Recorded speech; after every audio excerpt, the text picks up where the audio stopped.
Here is a heaping mess of vines. You're not seeing a lot of green growth right now. This is the middle of May in Dutchess County, New York, and we're not seeing a lot of the grape leaves come out. But even if you can't see the leaves, how can you tell apart, say, native grapevines from porcelainberry or some other type of invasive vine? Well, there's a couple of different clues that we can look for.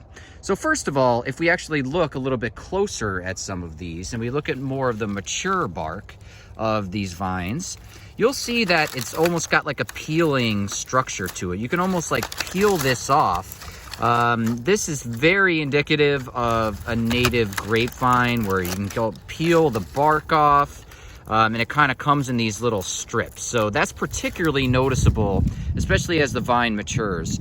You'll also notice right next to it, you see how it's almost like got these little curly cues associated with them. They almost look like little wires, like they're fake or man-made or something.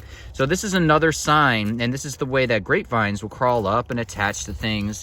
Here you can see it's, winding around, its own branches to like attach and get an even more of a foothold. So as a vine, you got these tendrils that you're basically like wrapping around itself and creating these almost like really cool, like curly Q sort of structure. So that's one way to tell that you're looking at a grapevine. I just wanted to give you a closer look at the actual pith of a grapevine, and you can clearly see that in this structure here, that is a very clear brown pith.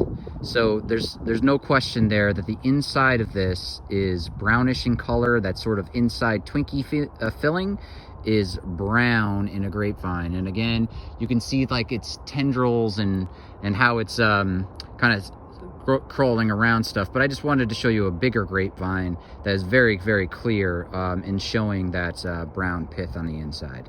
Here we're looking at what could be a grapevine, right? And you can see that it's actually wrapped itself around something. And again, you get those tendrils look to it. But there's actually some distinct differences between this and what we were looking at before. So you notice how the bark on this is just not very peely.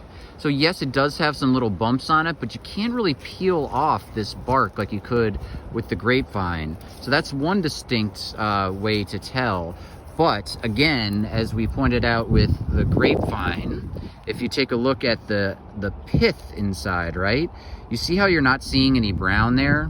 In fact, it's like greenish or more of like a white color. So again, I kind of peeled this back and there's just no sign that there is a brown pith inside. If anything, it's like with porcelainberry, especially as this matures, we're getting just at the beginning of spring now.